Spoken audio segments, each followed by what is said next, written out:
Sikap peduli terhadap lingkungan juga dilakukan oleh salah satu aktris muda Indonesia, Nadine Chandrawinata, dalam menyebarkan virus ramah lingkungan. Nadine mendirikan sebuah komunitas bernama Sea Soldier. Melalui komunitas Sea Soldier yang ia dirikan sejak bulan Maret tahun 2015 lalu, Nadine gencar mengedukasi masyarakat untuk bertanggung jawab terhadap sampahnya sendiri. Nadine turut mengajak ibu-ibu muda untuk mengedukasi buah hati mereka terkait hak-hak binatang dan pentingnya menjaga lingkungan. Beberapa waktu lalu Nadine aktif mengkampanyekan anti sirkus lumba-lumba keliling. Lantaran aktivitas itu dapat mengancam kondisi psikis dan fisik lumba-lumba.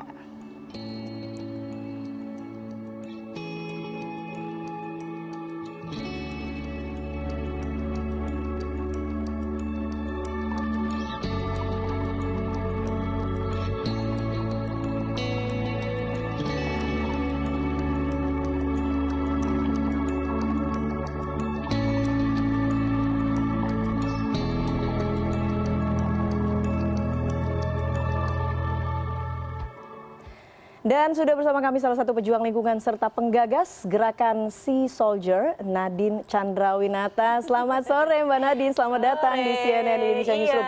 Selamat Hari Bumi sebelumnya dan juga selamat Hari Kartini. Selamat Hari Bumi, Mas. Selamat Hari Kartini juga. Oke, buat kita semua ya.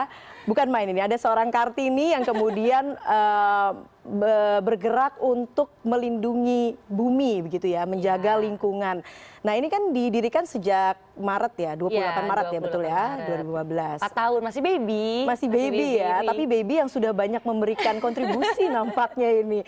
Lucu juga sih namanya Sea Soldier juga ya, kayaknya tentara laut gitu. Apa sih sebetulnya yang melatar belakangi adanya? Sebenarnya terinspirasi dari prajurit-prajurit ya, yang mana kan biasa kalau prajurit punya name tag tuh nama gitu, dan dia melakukan dan dia bergerak itu untuk dirinya sendiri supaya balik dengan selamat dan untuk negaranya. Nah di sini kita juga bicara kita sebagai prajurit laut kita bisa menjaga lingkungan ini. Kenapa laut? Karena semua tuh dari daratan menuju ke lautan semua akhirnya kan. Dan tiap orang itu harus punya komitmen diri. Nah kita bicaranya lewat gelang, makanya gelang ini bernomor sama seperti prajurit laut. Kenapa? Dia harus punya komitmen diri untuk menyebarkan virus ramah lingkungan. Bukan ada yang lagi nungguin kayak ibu guru atau ada yang menyuruh.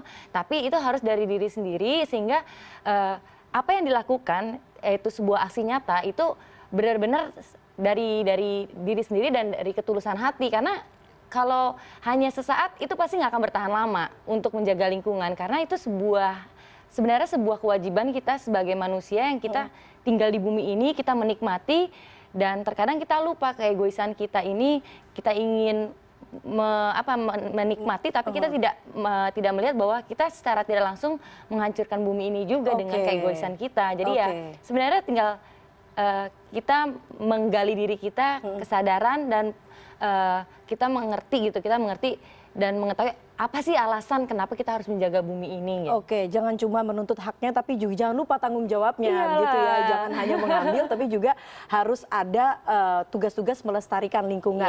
Nah, tapi pertanyaannya mengapa kemudian harus laut? Tadi kan Mbak Nadine sudah menjelaskan ya filosofinya gitu ya. Apakah ada momen-momen yang membuat Mbak Nadine ini merasa ini yang sangat pelik gitu, apa yang terjadi di laut ini sangat pelik, atau ada mungkin momen-momen tertentu mungkin di saat tadi ya kita lihat Mbak Nadine diving kemudian melihat mungkin begitu kotornya atau begitu tidak terjaganya laut kita, atau seperti apa?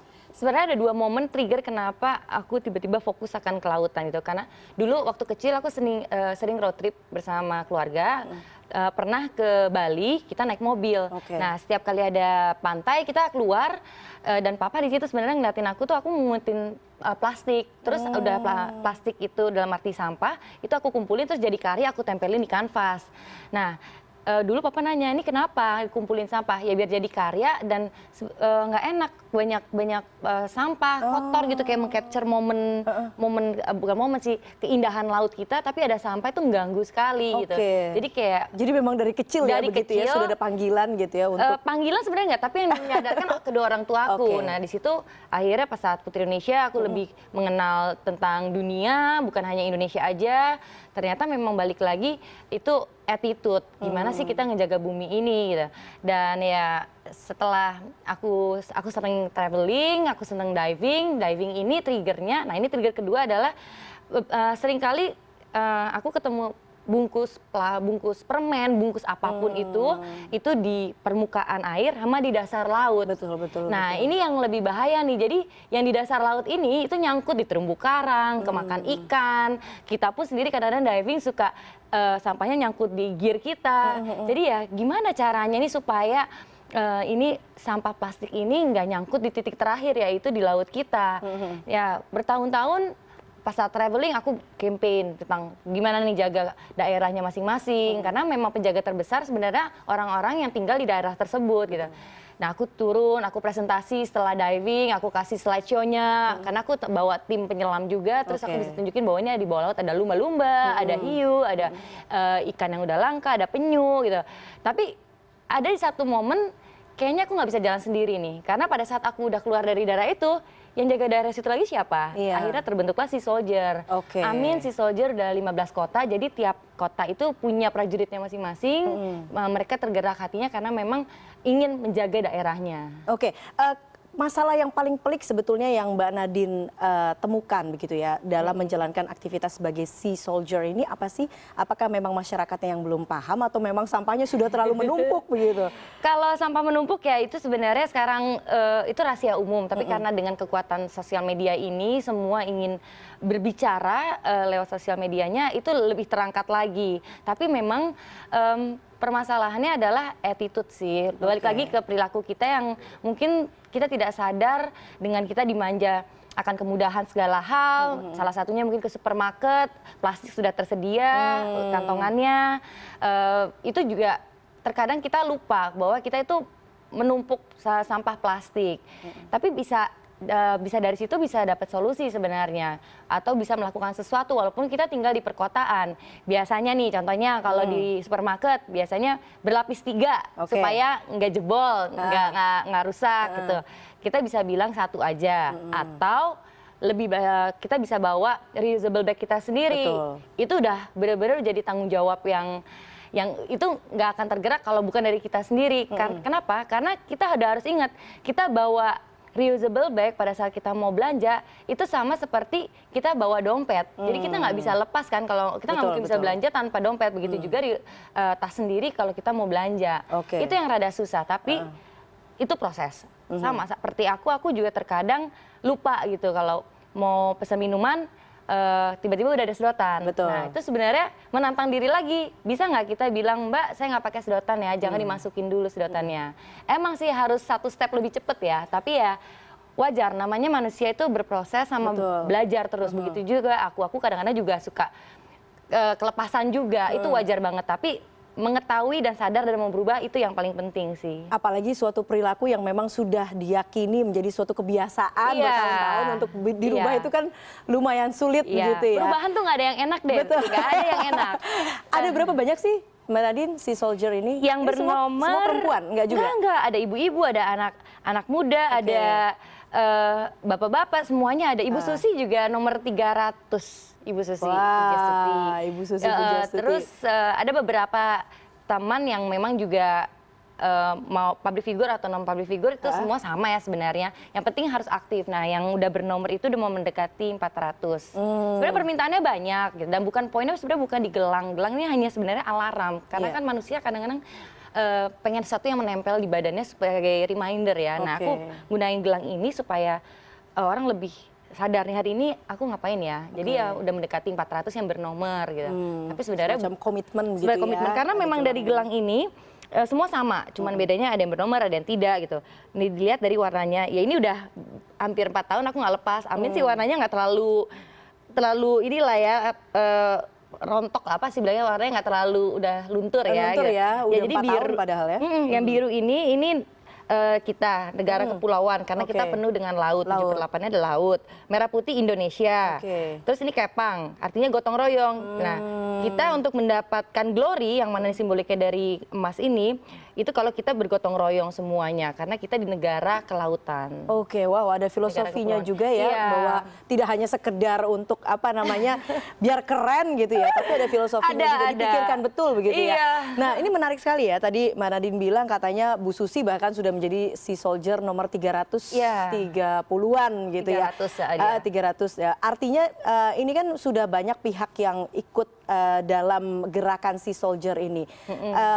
Sejauh ini gerakannya ini sendiri mendapat support atau gimana? Iya. Atau kita sebisa mungkin berkolaborasi dengan semua pihak ya, semua pihak, semua profil, semuanya lah. Kenapa? Karena setiap orang punya cara masing-masing untuk menyuarakan sesuatu.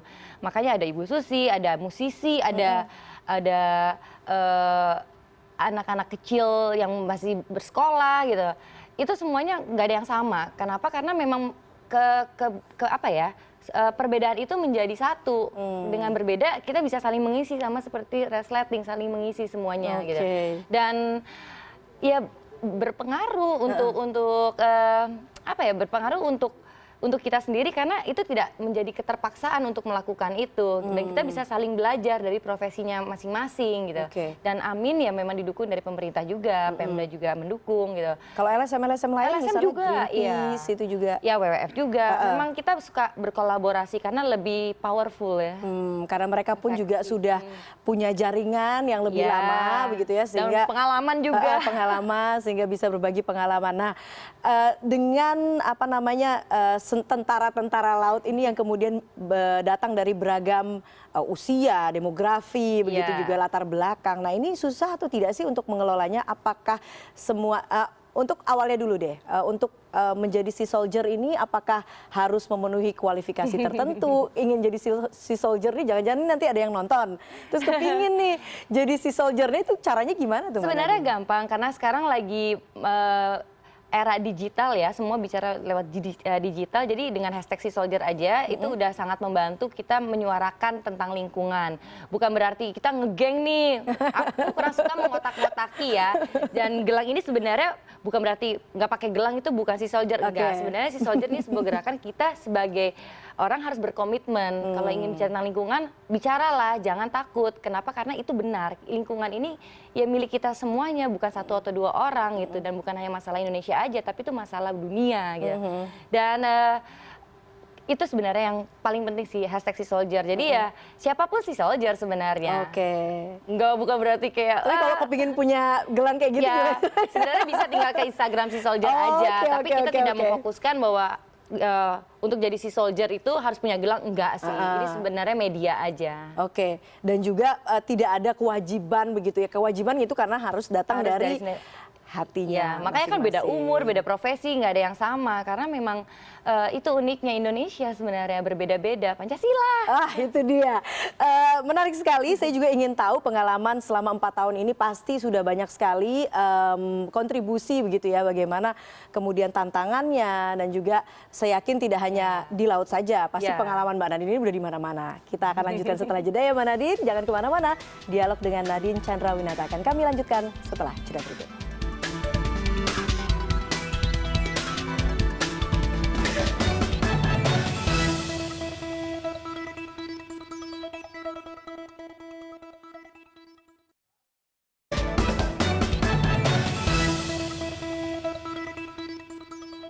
Iya, kami lanjutkan perbincangan kami bersama penggagas gerakan Sea Soldier, Nadine Chandrawinata. Ini sudah berjalan selama kurang lebih 4 tahun gitu ya Mbak Nadine. Pasti sudah banyak pengalaman yang dialami oleh gerakan Sea Soldier ini. Ini ngomong-ngomong aktivitasnya apa nih? Kalau Sea Soldier kan mungkin pemikiran orang awam akan berpikir, oh iya berarti tentara yang kemudian membersihkan sampah di laut. Nah, sebetulnya spesifiknya seperti apa gerakannya? Ya emang sih gosipnya, wah kita ngotorin aja nanti ada Sea Soldier yang bersihin.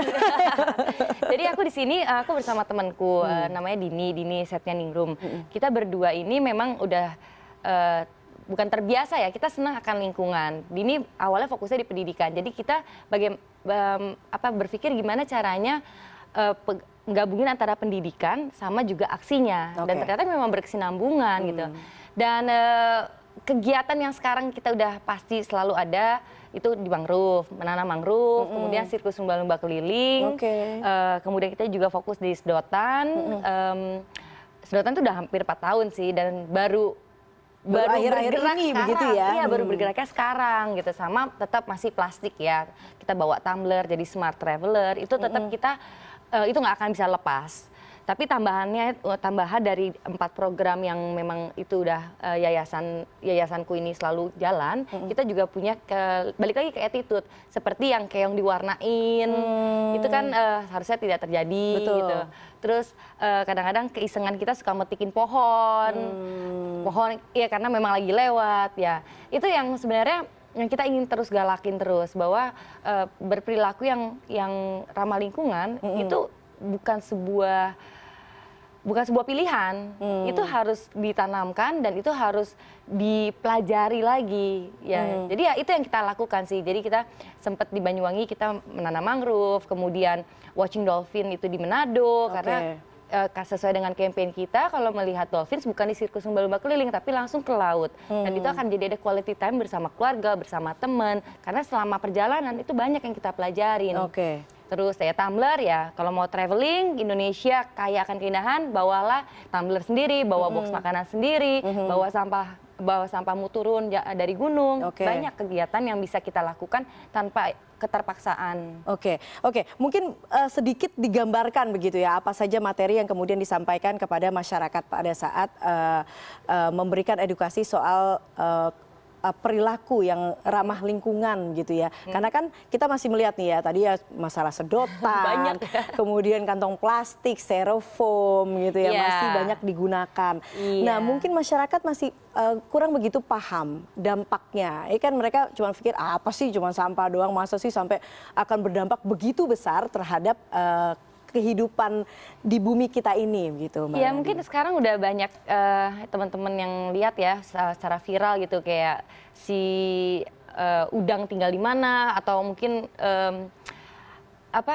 keong rumahnya udah diganti dengan jadi botol-botol plastik gitu. Jadi ya itu sebenarnya hal-hal itu udah sebenarnya secara nyata udah terlihat, sudah sangat terlihat. Nah itu bagaimana nih cara kita untuk menguranginya gitu. Jadi memang masyarakat mungkin masih belum terinformasikan begitu ya? Informasi udah, tapi terkadang kita memasabodokan apa yang ada di sekitar, dan ya balik lagi, kita orang di perkotaan, kita kan jauh dari gunung, dari laut, kita tidak tahu efeknya seperti apa. Ya kemasabodohan itu dan ketidaktahuan dan tidak mencari tahu akan berita tentang lingkungan gitu. Itu yang terkadang sulit mengubah mindset orang yang tinggal di perkotaan, bahwa kita melakukan hal yang sangat sederhana ini berdampak besar loh bagi bumi ini gitu. Salah satunya yang tadi aku kasih tahu, harus bawa tumbler sendiri, itu berguna banget sebenarnya. Makanya terjadi penumpukan karena tidak terjadi penumpukan sampah itu di area kita. Itu terjadi di penumpukan di bak sampah, kemudian di laut gitu ya, kalau sampahnya masuk ke laut. Memang nggak kelihatan gitu. Dan itu bukan suatu yang mudah untuk dipercaya bahwa ini apa yang aku lakukan untuk lingkungan itu akan menjadi sebuah perubahan. Itu rada sulit untuk diyakini gitu. Makanya terkadang keluarlah dari rumah, dari comfort zone untuk melihat di sekitar apa yang terjadi. Dan salah satu dampak dari upaya yang kemudian tidak menjaga lingkungan ini adalah perubahan iklim begitu ya, yang saat ini memang menjadi pembahasan. Apa yang ingin disampaikan soal climate change ini? Apa yang pengalaman pribadi dari Mbak Nadine sendiri? Ya sebenarnya ini menunjukkan bumi ini bernafas, bumi ini tidak diam. Bumi akan tetap bergerak dalam arti ada perubahan topografinya nanti akan berubah karena memang bumi ini bernafas ya. Ditambah lagi dengan kegiatan negatif kita yang merusak lingkungan, ya salah satunya penggunaan yang kurang ramah, ya styrofoam. Jujur mungkin banyak yang belum tahu bahwa styrofoam sebenarnya lebih parah dari plastik.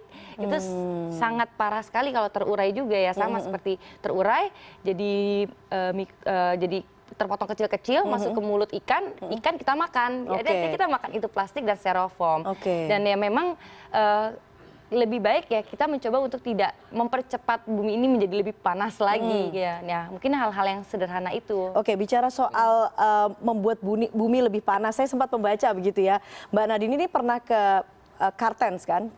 Nah kemudian ada situasi yang memang tidak seperti biasanya begitu ya? Jadi dari teman-teman pendaki dulu sempat pas ke puncak Kartens sempat masih bisa merasakan dan melihat ada salju di atas di puncaknya. Nah kemarin pada saat aku ke sana itu di puncaknya udah nggak ada. Jadi ternyata memang ada penurunan. Jujur aku nggak tahu berapa persen ya, tapi di situ ada kayak kayu dimasukin ditancap, kurang lebih seginilah. Ada penurunan ekstrim bahwa itu ya karena ada climate change itu. Climate change itu. Nah, iya. itu yang dirasakan dampaknya secara langsung ya. Emang kita menuju ke sana untuk dokumentasiin bahwa ya salju abadi yang di Indonesia ya tinggal di Kartens kan ya. Oke. Dan ternyata memang ya itu yang terjadi, saljunya tidak ada. Oke, kalau gerakan yang sudah dilakukan selama 4 tahun ini sebetulnya yang paling efektif begitu ya untuk mengajak masyarakat untuk merubah perilakunya menjadi lebih sayang terhadap lingkungan, lebih sayang terhadap bumi yang kita pijak ini, itu apa sih Mbak Nadine? Paling efektif sebenarnya tiap orang harus mencari alasan sih kenapa kita harus menjaga lingkungan ya. Karena dengan alasan itu dia menjadi orang yang punya prinsip kuat ya. Dan yang paling harus dilakukan adalah kita mau mencoba melakukan satu yang berbeda dari daily life kita lah, suatu yang berguna untuk diri sendiri sama untuk orang di sekitar gitu. Salah satunya ya kayak seperti tumbler. Tapi ya kalau orang nggak mau juga ya nggak bisa dipaksa, nggak bisa gitu. Jadi banyak yang bertanya gitu kayak gimana cara untuk aku bisa bicara tentang lingkungan, ya lakukan apa yang kamu ingin suarakan gitu, karena banyak sekali isu tentang lingkungan, bukan hanya plastik aja gitu. Dan ya itu terkadang kita sebagai manusia karena udah nyaman ya kita nggak mau mencoba sesuatu yang baru yang ternyata itu bisa berguna untuk masa depan kita, anak cucu kita. Itu yang curious-nya yang harus digali lagi, dan bukan hanya menyalahkan aja dengan adanya banyak bencana, menyalahkan orang. Lebih baik ya kita melakukan untuk sebuah perubahan di lingkungan kita dulu deh, lingkungan kita, di perumahan, mungkin di perkantoran, di sekolah, suatu perubahan kecil aja. Nanti lama-lama kalau udah merasa nyaman, jadi habit kita memperluas lingkaran kita lagi lebih ke ruangan, mungkin ruangan di komunitas atau ruangan pekerjaan kita gitu. Nah, keluar dari zona nyaman ini kan memang sesuatu yang sulit ya, apalagi kalau ya selama ini mudah gitu, kenapa mesti dipersulit begitu ya? Nah, itu dia. Nah, itu bagaimana ya caranya supaya jadi masyarakat merubah perilaku, tapi memang dampak dari perubahan itu tidak bisa langsung dirasakan begitu ya? Memang gimana perubahan ya, itu tidak ada yang enak, nggak ada yang enak. Tapi setelah kita udah tahu path-nya, udah tahu caranya dan menikmatinya dan bersyukur, itu akan lebih bersyukur lagi kita, karena kita melakukan sesuatu bukan untuk diri kita sendiri, tapi untuk sesuatu yang tidak bisa kita lihat, yaitu masa depan, untuk anak cucu, untuk lingkungan, untuk binatang kita, untuk tumbuhan. Terkadang memang susah, tapi ya perlu kita sadari bahwa di bumi ini makhluk hidup tuh bukan hanya manusia yang ada, yang tinggal di bumi ini, ada makhluk hidup lainnya yang kita harus berbagi, dan kita menjadi mulut bagi si makhluk hidup lainnya ini, yaitu si binatang, si tumbuhan. Emang perubahan nggak ada yang suka, tapi ya lihatlah keadaan sekarang kita ini gitu, apa yang terjadi di sekitar kita. Ya memang yang kita lakukan mungkin tidak akan berubah signifikan yang langsung begitu kayak ya, membalikan telapak tangan langsung kelihatan, enggak. Itu semua proses, sama seperti kehidupan, semua proses menjadi lebih baik. Adakah cerita dari teman-teman Sea Soldier lain begitu ya, yang tadinya mungkin perilakunya amat sangat tidak menyayangi lingkungan, tapi kemudian akhirnya menyadari bahwa ini penting gitu? Teman-teman Sea Soldier sih semuanya sama seperti aku sih, kita semua proses pembelajaran. Kita nggak ada yang kita bisa bilang kita ini melakukan hal yang benar, enggak. Tapi di sini kita sama-sama belajar mengenal lingkungan, kita menyatukan suara, kita berjalan dan melangkah bersama. Karena akan lebih efisien bila kita menyuarakannya lebih dari satu suara, kayak semuanya bicara tentang lingkungan dan serempak gitu. Dan aku nggak bisa bilang bahwa kita melakukan yang selalu semua benar. Gitu. Enggak kok, kita juga kesandung-sandung juga, kadang-kadang kita juga melakukan sesuatu yang tidak benar gitu. Tapi yang paling penting itu kita mau belajar untuk memperbaikinya nggak? Itu yang paling penting, proses pembelajaran. Menjaga konsistensi ini, 4 tahun kan bukan waktu yang mudah, meskipun tadi Mbak Nadine bilang masih baby ya. Apalagi zaman sekarang gitu ya, mudah sekali mengikuti tren dan lain sebagainya gitu. Nah, bagaimana menjaga konsistensi dari gerakan Sea Soldier ini? Kalau tadi Mbak Nadine cerita juga kadang-kadang suka ada batu Suka loss, sambungan, ada loss, mungkin kadang-kadang sebagai manusia kita kadang-kadang lelah juga gitu. Nah, bagaimana sih atau ada cerita nggak? Pernah nggak sih mengalami suatu titik gitu kayak aduh lelah juga ya ngajak orang-orang yang sebenarnya nggak mau diajak berubah gitu? Kalau di Sea Soldier sih kita mencoba untuk tidak menghakimi orang, kita tidak memaksa orang untuk berubah. Kenapa? Ya karena seperti yang tadi aku bilang, orang kalau bukan dari hati itu nggak akan berubah gitu, nggak akan mau menjalankan itu karena itu menjadi sebuah beban.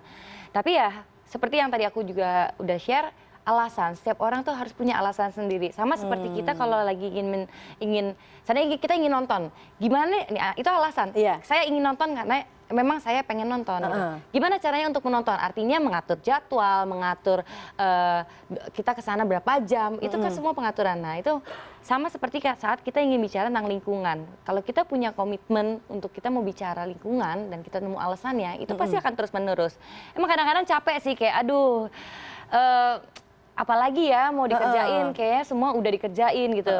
Ya kita harus punya target baru lagi, apa titik pencapaian, apa yang kita ingin dapatkan untuk lingkungan. Dan akan tersentil kembali pada saat bumi udah mulai bicara lagi, bumi udah mulai, mungkin sekitar kita udah mulai kayak kotor lagi, apa ya. Nah itu muncullah kreativitas. Itu bagaimana cara kita bicara tapi tanpa membuat orang itu terancam. Itu sebenarnya PR buat kita semua untuk bicara secara kreativitas. Ada contoh konkret nggak? Misalnya pengalaman pada saat melakukan sosialisasi begitu ya? Kalau sosialisasi ya kadang-kadang depan kita yang paling gampang deh yang pernah sering aku lihat depan mobilku buang plastik gitu. Yang dulu yang paling ekstrim aku itu pernah tuh langsung disamperin. Dulu ya karena lagi macet, dia udah bisa kemana-mana, jadi aku samperin gitu. Terus tapi aku nggak marahin ke orang, aku langsung ambil plastiknya yang dia buang, aku balikin lagi ke mobilnya. Ya orang itu bingung kenapa ya gitu. Itu yang ekstrimnya. Tapi dimasukin sama Mbak Nadine lagi ya. Ya tapi aku maksudnya tidak marah-marah gitu. Itu hanya sebenarnya yang aku coba praktekkan adalah guilty pleasure-nya ya gitu. Sama seperti ada beberapa kali temen juga kayak di depan mukanya dibuang sampah dia buang sampah sembarangan, terus ya ada anak kecil ya ambil, karena memang Sea Soldier ada yang junior, diambil plastiknya terus taruh ke tong sampah. Sebenarnya langsung dilakukan di depan mata itu lebih efektif begitu ya. Efektif kayaknya. Dan menimbulkan dampak langsung memori gitu. Malu ya, itu gitu yang kita kan. pakai gitu. Himbauan untuk masyarakat untuk lebih menjaga lingkungan, Mbak Nadine? Untuk lebih menjaga lingkungan, cobalah ajak teman-teman sekitar, keluarga, satu hal yang sederhana. Peran orang tua pun kepada anaknya juga sangat efektif ya, dalam arti ya mungkin di kamarnya. Mungkin anak ini harus diajarkan bagaimana cara membersihkan kamarnya, jangan mbaknya yang membersihkan. Kenapa? Biar anaknya tahu seberapa banyak sampah yang dia produksiin, khususnya plastik. Tapi dari situ harus ada bimbingan dari orang tuanya bahwa ini loh plastik ini susah terurai, jangan menggunakan terlalu banyak. Nanti selanjutnya pasti anak itu akan membersihkan kamarnya dan plastiknya mungkin akan berkurang. Gitu. Itu salah satu caranya. Kemudian juga pada saat lagi menggambar anak kecil, kalau bicara tentang dolphin, orang tuanya juga tetap harus membimbing, ngasih tahu bahwa dolphin ini tidak bisa dipisahkan oleh keluarganya karena dia family dolphin ini. Jadi dia ada di habitatnya sehingga tidak bisa begitu ya dibawa-bawa dalam sirkus gitu ya. Terus yang paling penting karena sekarang semua pakai handphone, dapat berita sangat gampang. Mungkin alangkah baiknya ya kita juga bijak dengan kita memposting sesuatu yang positif juga ya.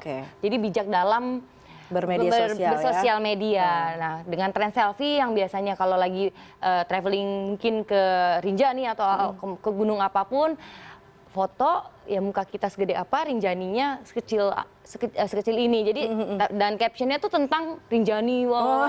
Jadi alangkah baiknya juga kita bisa menggunakan secara bijak sosial media kita dengan lebih yang edukatif lah. Sekarang kan baru saja kita lewat Pilpres begitu ya. Ini sudah ada presiden, nanti kita lihat ya di KPU tanggal 22 Mei untuk presiden terpilih, pesan-pesannya, harapannya begitu. Aku yakin ya dengan nanti presiden baru kita, aku yakin dan optimis banget akan ada perubahan besar untuk lingkungan. Kenapa? Karena berapa tahun ini Go Green itu jadi topik banget ya. Oke. Semua kegiatannya semua go green. Artinya sudah ada kepedulian akan penghijauan dari masyarakat kita. Dan aku yakin pasti nanti lebih ini lagi, lebih ekstrim lagi. Dan aku yakin Indonesia akan bisa jadi contoh negara yang peduli akan lingkungannya. Amin. Good luck terus untuk gerakan Sea Soldier-nya. Nanti tahun depan kita akan update lagi. Jangan berhenti untuk terus mensosialisasikan dan mengkampanyekan gerakan ramah lingkungan. Mbak Nadine, terima kasih sudah hadir di CNN Indonesia Newsroom.